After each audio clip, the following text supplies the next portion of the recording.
Inevitável, ministro, falar de política. O ministro é político, tem toda uma história política, e é essencial, não dá para tergiversar. E recentemente estava lá no coração do governo, no Palácio do Planalto, que não deve ser algo muito agradável, 24 horas, 7 dias por semana, é uma pressão enorme, mas aprende também muita coisa. E deve ter satisfação em resolver uma série de problemas. A questão que eu coloco é a seguinte: o governo, ultimamente, nesse primeiro semestre desse ano, teve uma série de derrotas no parlamento. Algumas, não sei se é muito duro falar que foram derrotas humilhantes, mas a última derrota quase que 400 votos contrários ao governo, entre 513 na Câmara dos Deputados. A pergunta que eu faço ao senhor, com a sua larga experiência política: o que está acontecendo no relacionamento executivo-legislativo?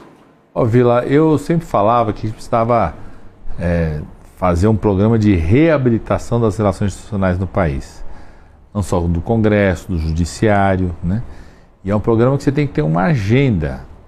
Nos 2 primeiros anos de governo, eu estava lá na coordenação política, foi pactuada uma certa agenda de recuperação econômica do país, de reconstrução de várias políticas sociais, de aprovação de coisas importantes, foi a reforma tributária, o marco fiscal, né? Agora o governo está fazendo algo que é muito importante, que é fazer a isenção do imposto de renda para quem ganha até R$5.000, que é algo que eu considero muito justo. Você fazer com que quem ganha até R$5.000 não precise pagar imposto de renda. Já fez uma coisa que foi nos 2 primeiros anos, que até quem ganha R$2.000, até 2 salários mínimos não pagar imposto de renda. Então avançar isso para R$5.000, que era um compromisso exclusivo do presidente Lula. Para você fazer isso, vai ter que compensar de alguma forma. E a proposta do governo é compensar isso no alto padrão, nos multibilionários, tá certo? Ali que vai fazer essa compensação. Então, acho que tem um processo ali de construção. Eu acredito sempre que é possível se ajustar, né? Sentar para discutir, construir uma solução para isso, porque também o Congresso perde muito quando vai contra uma posição dessa, né? Acho que ninguém ganha, o Brasil não ganha quando tem instabilidade política, a economia não ganha, quem está no Congresso Nacional também não ganha. Eu acho que ninguém ganha quando acontece isso, né?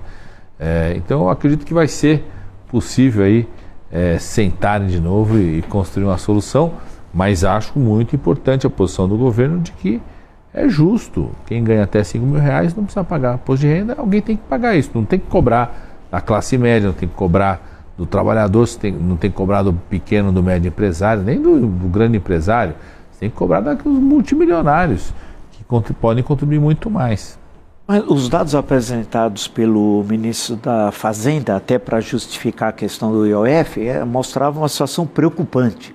E pelos últimos acontecimentos com a rejeição, dizendo o ministro da Fazenda falando: olha, é necessário fazer uma série de cortes, né? Ou os recursos não vão ser liberados como se esperava, tal. Isso numa linguagem, não vou falar contingenciamento, essas coisas que ninguém entende, né? Vamos falar a linguagem que as pessoas possam compreender. E como é que fica isso? Porque o dado apresentado pelo Ministério da Fazenda é preocupante. Olha, nós precisamos aumentar a arrecadação, porque os gastos, e são gastos, é bom lembrar, obrigatórios. O senhor mesmo lembrou a questão da saúde. Você tem gastos que são carimbados, que são obrigatórios. Quer dizer, como resolver? Porque na medida em que o parlamento diz não queremos mais tributos, em geral.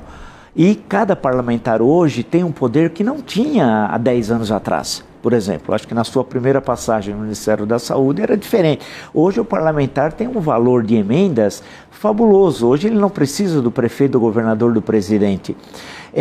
Muitas vezes a emenda parlamentar é uma espécie de fundo eleitoral que ele recebe todo ano, né, em valores estratosféricos. Como é que fica? A relação está azedada. A gente percebe que teve um encontro chamado de histórico entre o presidente da Câmara, o presidente do Senado, equipe econômica, no domingo à noite. Numa segunda-feira, aquele encontro chamado histórico, encontro histórico, estava tudo ao contrário, e depois foi derrubado. Não é uma questão muito complicada? Nós já estamos em 2026 e não nos avisaram?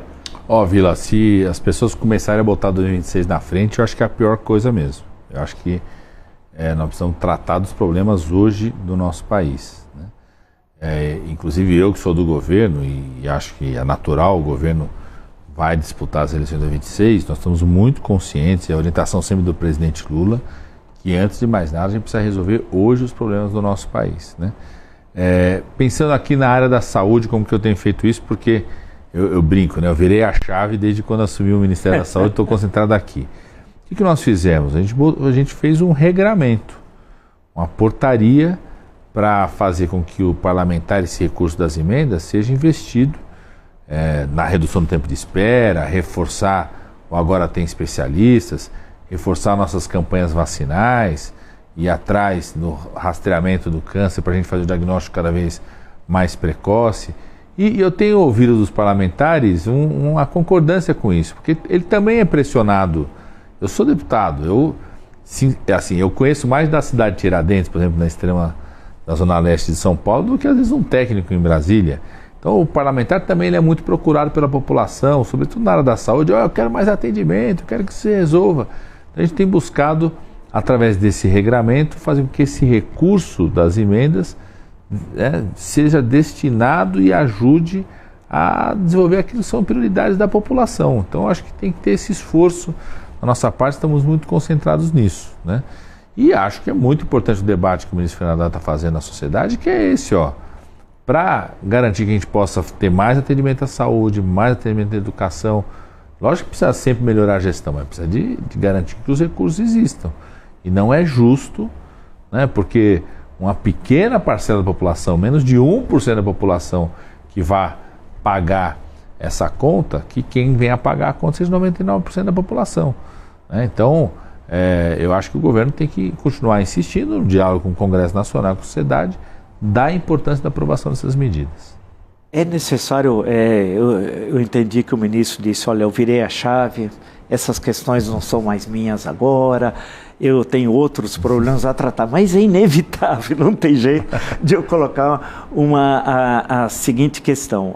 Uma delas muito rápido, que o ministro fez referência lá atrás. O ministro é a favor ou contra a reeleição? Porque tem uma PEC que está discutindo. Eu acho, Vila, você pega as principais democracias do mundo, todas elas têm o mecanismo da reeleição.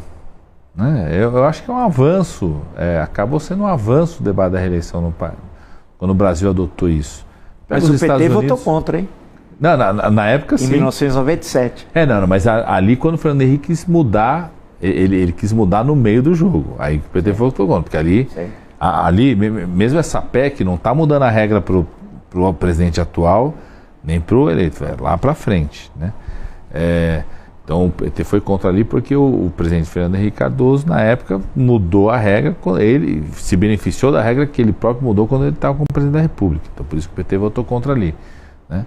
Mas eu acho que a reeleição foi um aprendizado. Se precisa ter mecanismo para coibir excesso, eu acho que tem que ter. Tem que ter mecanismo para coibir excesso, né? Tem que ter transparência, regramento para um presidente. Vai lembrar o que o Bolsonaro fez no ano da eleição em 2022, quer dizer, foi uma operação eleitoral de boca de urna com recursos, acabou com o teto de gasto na época, né, rompeu qualquer questão sobre responsabilidade fiscal para garantir a sua eleição. Então, você tem que ter regras para impedir abusos como esse. Mas eu acho que você pega pela experiência das maiores democracias do mundo, tirando o México, né, que o México não tem a reeleição, tem um mandato mais longo. 6 anos. Mas você conhece muito bem o México. Tirando o México, as grandes democracias do mundo têm reeleição. Então eu não sou contra o mecanismo da reeleição, não. O que eu acho é que você precisa ter regras para não permitir que tenha abuso político de quem está no governo. A última pergunta política, eu vou voltar para a saúde para a gente fechar a nossa conversa de hoje.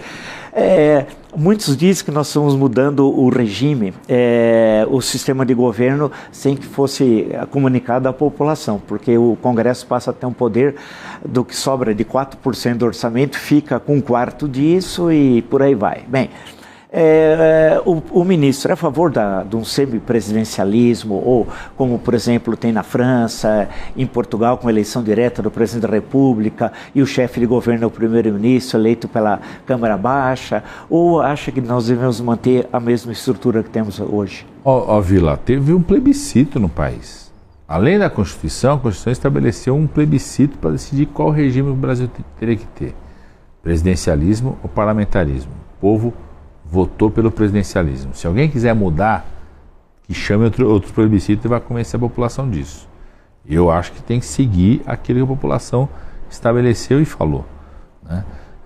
O Brasil é presidencialista, tem regras para o presidencialismo, né? Tem parâmetros, tem que ter o equilíbrio entre os poderes, tem o parlamento, tem o judiciário, todo mundo tem que se respeitar.